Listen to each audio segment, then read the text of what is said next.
What's up, people of the internet? It is Dave, it is Duncan, back from Metal Epidemic for another album review. For this review, Duncan and I have been checking out the new album from Belgian genre-agnostic astral nomads, Hemelbestormer. The band's new album, The Radiant Veil, will be released on July 25th via Pelagic Records. Ooh, Pelagic. Hello there. Did not know that in advance because I don't do the press, but now that you've said it, it's all coming together. It's all connected. Hemelbestormer have been a commanding entity in the heavy music scene for over 10 years.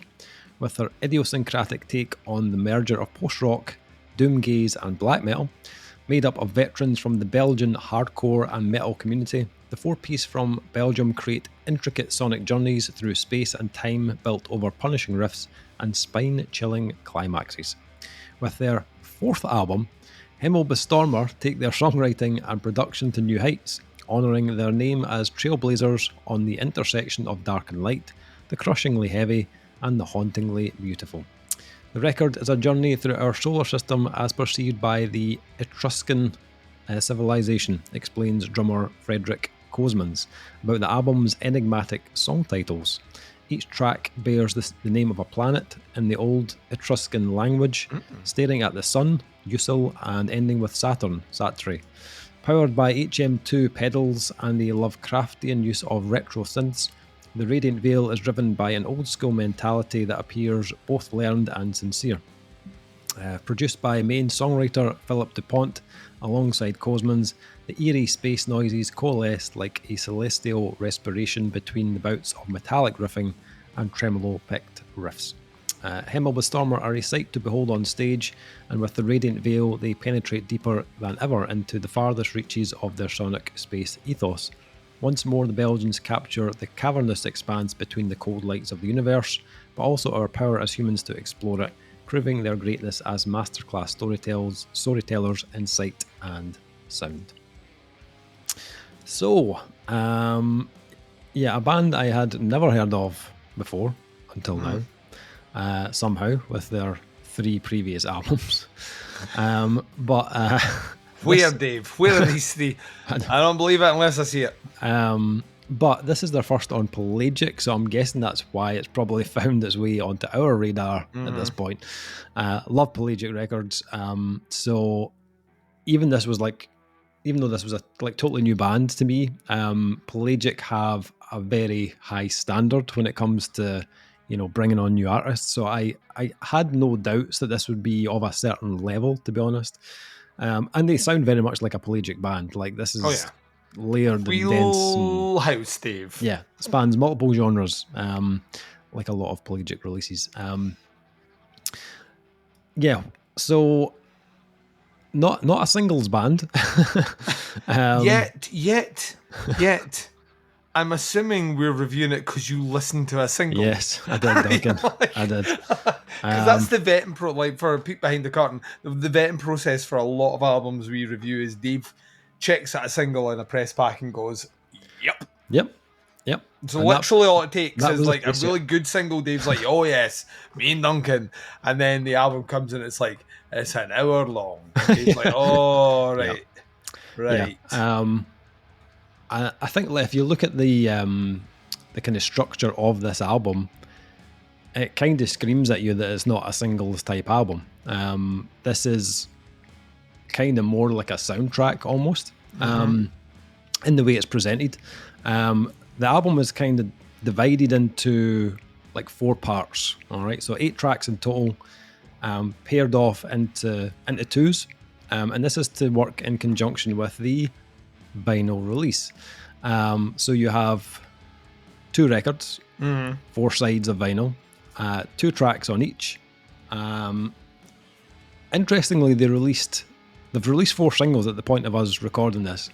They've released the 2 tracks from side A, so the first 2 songs of the album, and 2 tracks from side D, which is the last 2 tracks of the album. So all the stuff in the middle has not been released yet. Also, another nugget of information about this band. They are a band you would class primarily as, or pretty much as an instrumental band. Yes. I would go as far as to say that is an accurate statement. First 2 albums from the band, completely instrumental. Okay.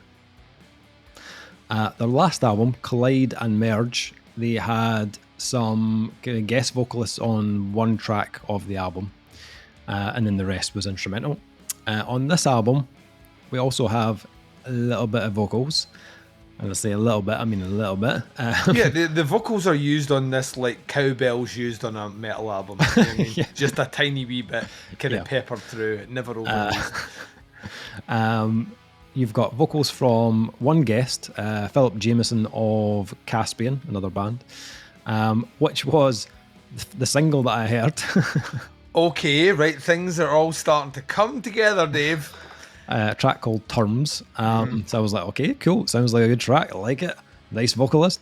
Also, we have another track with some vocals from Philip Dupont, who is the main songwriter in the band, on a track called Sell or Kell later in the album. So, yeah, I wasn't aware they were an instrumental band before listening to this album.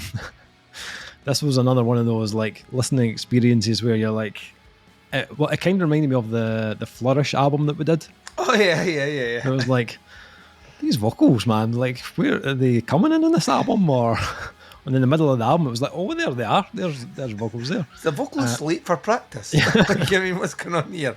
And it was kind of like that with this album. I was like, the first track, I was like, are the vocals going to kick in at some point here? But what is actually happening?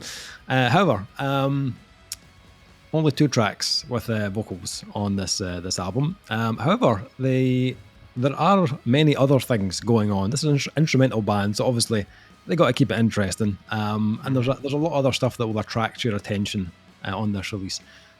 Firstly, that the size of the album is kind of awesome. Yes. And I don't by that I don't mean the 1 hour 5 minute runtime. I mean the cinematic scope of this album is very impressive. It is one of those albums, like, it sounds very cliche, but it's, it's one of those, let's immerse yourself in this album. It is one of those albums. So I'm going to say what I usually say: get the good headphones on, ladies and gents, before you hit play. Good headphones on. They're talking about the solar system, the expanse of space. So this album is expansive. Yes, right? Is the easiest way to put it. Yeah. So like, and carve out a little bit of time, just so you can sit and appreciate. Yeah, don't listen to segments of this in between Teams calls at work. No. And not a good listening experience. Don't do that. I don't even know if I would listen to a single first. I maybe we would just go right into it. If you've never heard them before. Oh yeah, well I hadn't heard anything from the band and I went in cold turkey, and I think, like you just said, I think that's the best way to do it. Yeah. Just, good headphones, wee bit of time, just so you'll appreciate the layers of depth this band have to offer. And layers or layering is kind of key here on this album. It is an album that kind of unfolds over time, over and over again throughout the album, on each, I suppose you could call them chapters of the album. And they are like, I didn't know this was album 4, but you can hear they are very well versed in building and creating and adding layers to their sound, building from the ground up basically, to and just take their time with it. It's not something they rush into at all. It's like piece by piece, and they take things, something so minimalist and like solitary, with that kind of essence of like post rock and huge atmosphere that's both like beautifully haunting and sometimes quite ominous as well. And then they will slow burn that son of a bitch into these huge kind of waves of sludge and doom and post-metal, even black metal at times, just putting that out there, that will, like culminate in a very kind of cathartic crescendo of some kind. It is a very like perfect representation of darkness and light, this album, and when it gets dark, it's those riffs can be hugely oppressive, very metallic. That the part on Cell or Kell, C-E-L, I'm not sure how to pronounce that, when the vocals come in from Philippe, and it's like like just after like the 8-minute mark when the vocals come in, it is crushingly heavy, like super heavy. They really know how to give those moments like this real feeling of weight and power. When I was listening to that, I was like, I can imagine watching this in like a small venue. It would be deafening. Like you just imagine it would just be like this wall of sound hitting you in the face. On top of that, they inject this, as the press said, a kind of Lovecraftian like kind of thread of retro synths throughout the album, which are sometimes quite subtle, sometimes quite understated, just maybe just sitting in the background, adjust the mood of a track. But then on other tracks, they can become much more focal.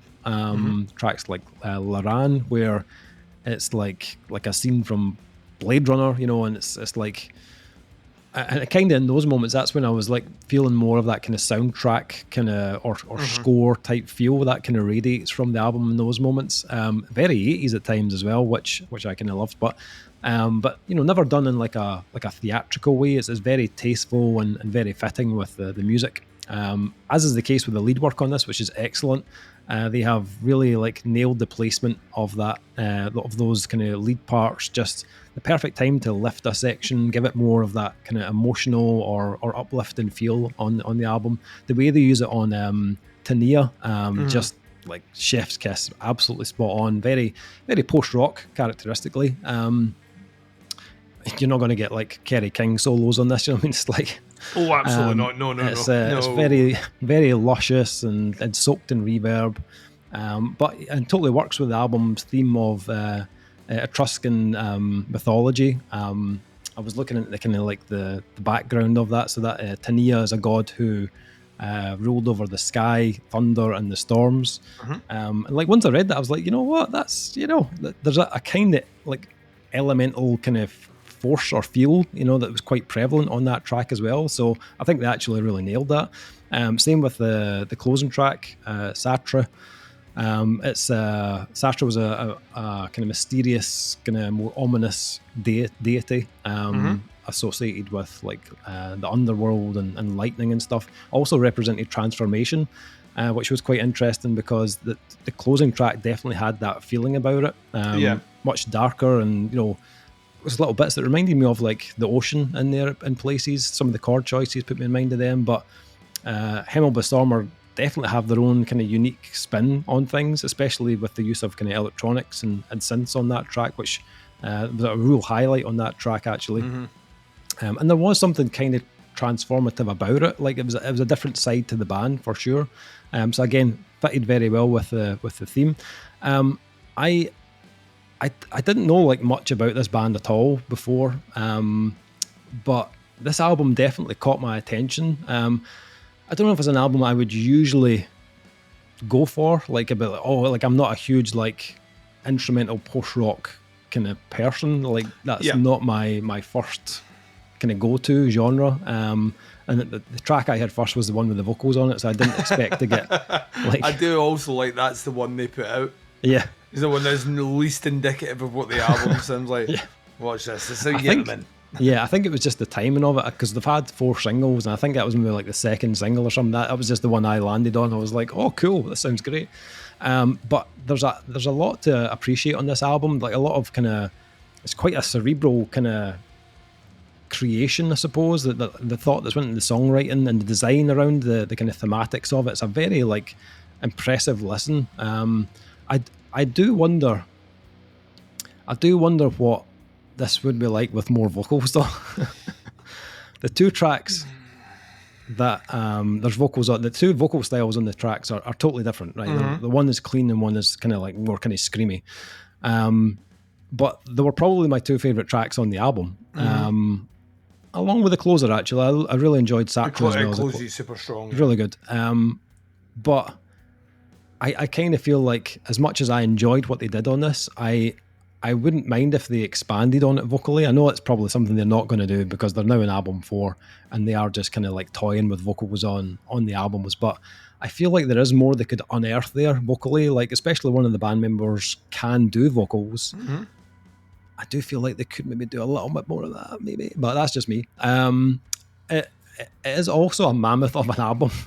Yeah. Like this is not like, you're right. You can't like clock in and clock out of this. I think if you're going to do it justice, you kind of just need to lose an hour. So yeah, the length of it could be slightly off-putting for some people, and I totally get that. I did find like parts of it maybe did touch, or maybe felt a little bit stretched out at times. What's this way you're coming to? If you're coming to this as this is a brand new release on Pelagic, hour-length albums are not a. Yeah. That's not a concern. That's like that. You know you're buying into that when you get it.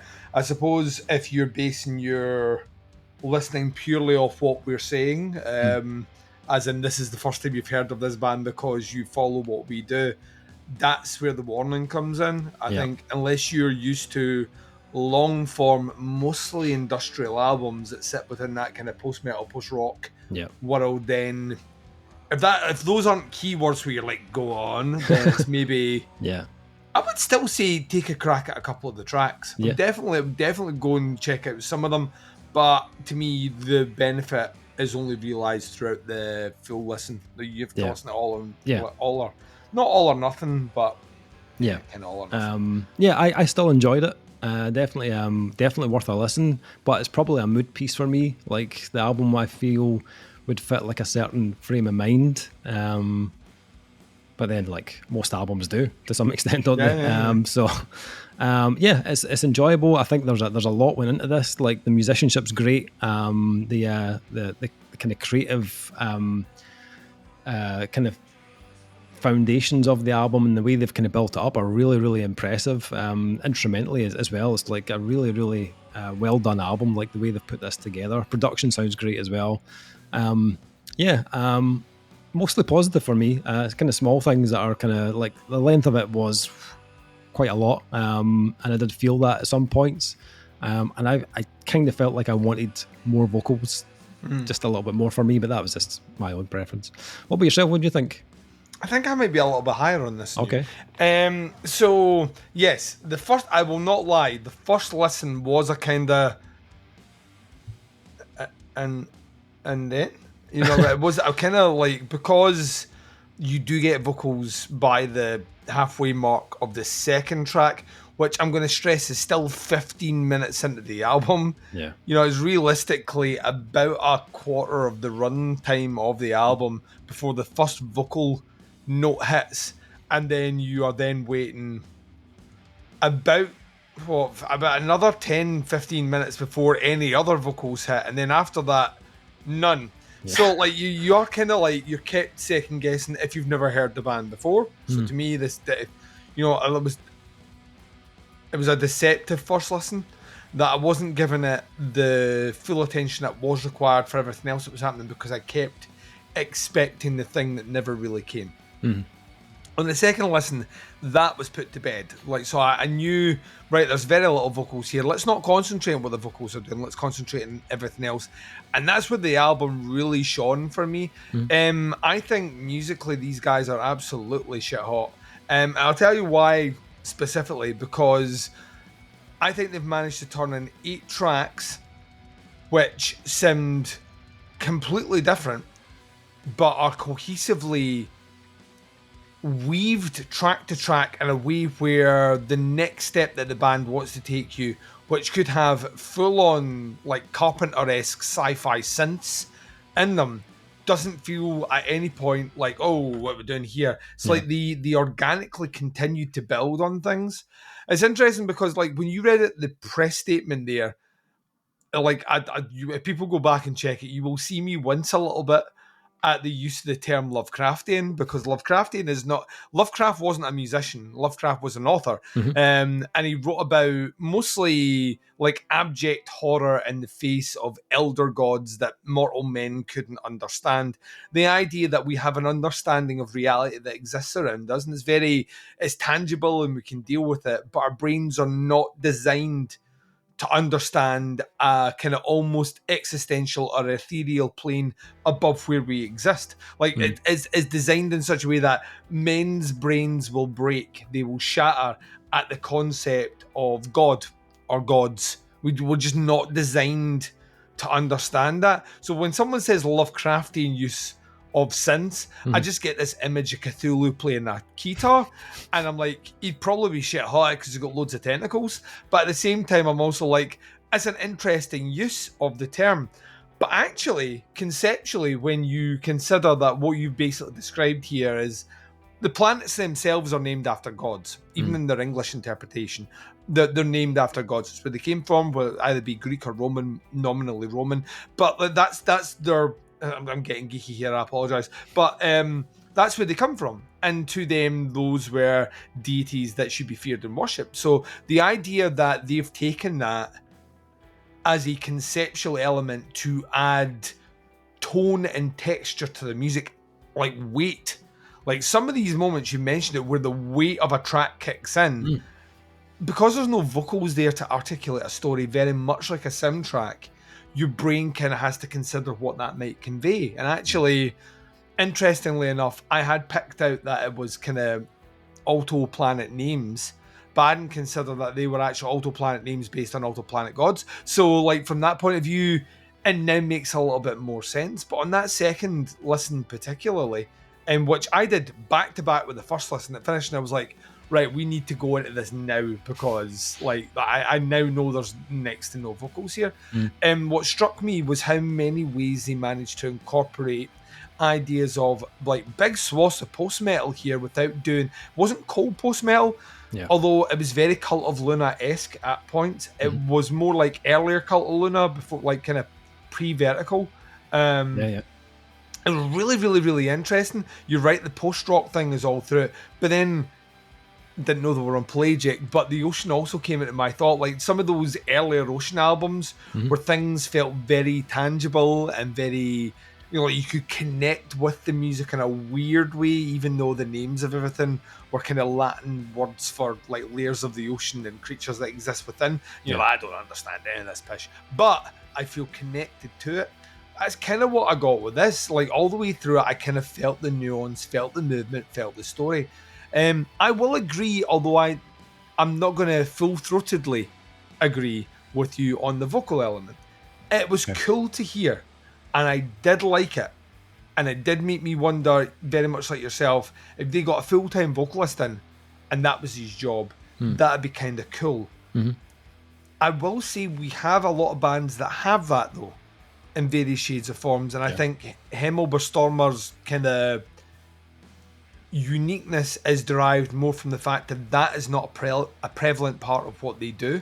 So they're almost approaching, you said soundtrack, I would agree with that. They're almost approaching conceptually as a soundtrack, and as a result, the vocals that you get in here are, and I was not being facetious, are like a cowbell on a song. They're just an element. They're not like, they're not anything to pay too much interest to, and they will probably flash by you relatively quickly in a song. But that's not the bit you latch onto. The bit you latch onto is actually the soaring, sludgy, crushing guitars, those moments of quiet melody, I'll be honest with you, expert use of synthesizers on this one. You get loads of, and they're kind of breaking the rule. My golden rule is don't use too many sims that just sound all over the place. And they do that here, but actually when you consider within the confines of a song, they keep true to that song, and some of those songs are 10 minutes long anyway, so that kind of makes sense to switch things up. And they're also portraying different personalities, different aspects of the universe. So from that point, it works for me. I would say like 3/4 of this album absolutely lands, like fully lands for me. I think there are 2 songs on here, one being the opening song, which I think is too long. I love it as a building point, but at about the 7-minute mark, I felt like the build was there and we could have moved on to the next song. So I kind of lost me a little bit. And track 4, a Tiro, or don't know if that's how you pronounce it, let's just say it is. I had a similar issue with as well, where I felt there was a section in the middle that was about 2 minutes too long overall. Notwithstanding that, I think the rest of the album is kind of, it's so confidently put together and so powerful sounding. I mean, this sounds, their Pelagic bands have a sound, and that sound is grand. We mentioned it before. It's the sort of thing you go to like an amphitheater and you sit down and you take in that sound, and that's kind of what you've got here. Like this sounds like, I imagine him on stage with a huge screen behind him that is like playing spacey videos and planets colliding and zooming out of the cosmos along with the music, and I'm there for it. Yeah. I also love the album artwork, because I think it's kind of that hand-painted style of what you would have generally in the back of like a 50s B-movie sci-fi to portray. You'd have like actors standing for, oh, look out into space, is that sort of thing. So there's a kitschy quality about it, but they handle it very seriously in their songwriting. So yeah, I was very, very, very much in this. Like anything to do with space and sci-fi anyway kind of has me in. It kind of piques my interest, but they really, really, really use the synths so smartly. The kind of same way that like a Genghis Tron use it as a really interesting element without being like, only listen to the synth, or don't listen to the synth because it's in the background. It's perfectly placed and treated with respect. Yeah. You treat your synth with respect. Props from this guy. So yeah, I thought this was brilliant. So nice. Okay, final thing. Scores for the new album from Hemelbestormer, The Radiant Veil.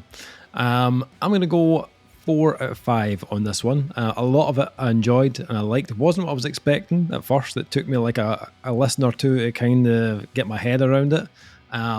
There's some reservations there. I do feel like there's some things they could pull back on a little bit, some things they could push a little bit more, but I don't think that's going to happen, to be honest. Because I think the kind of soundtrack vibe is, their sound, and it's, something that's been on previous albums as well. So yeah, there's a lot to like, and I do feel like at a certain time of the day or a certain mood, I could certainly go back and listen to this album. It might be like a kind of late night album, possibly. I feel like it maybe have a good kind of vibe at that time. But on this one, I'm going to go 4 out of 5. That's what I'm feeling on this one just now. What about yourself? What are you thinking? I called it. Yeah, 4.5 for me. Yeah, I'm a little bit above you on this one. Yeah, everything I've said. I think this is really worth people's time if you can invest the time in it. Yeah. Don't half-ass a listen on this album and get good headphones, because for sure there's a lot going on here and it's kind of fucking majestic to listen to. So 4.5 out of 5 for me. Nice. So that one drops on July 25th on Pelagic Records. Check out the links to the band, the pre-order, one of the singles, have a listen, see what you think, or just forgo the single and just listen to the whole album, which is what I would recommend. The whole album. That is the review. Thank you for checking it out. We'll be back with another review very soon. But until then, take care. Speak to you soon. Bye, everyone.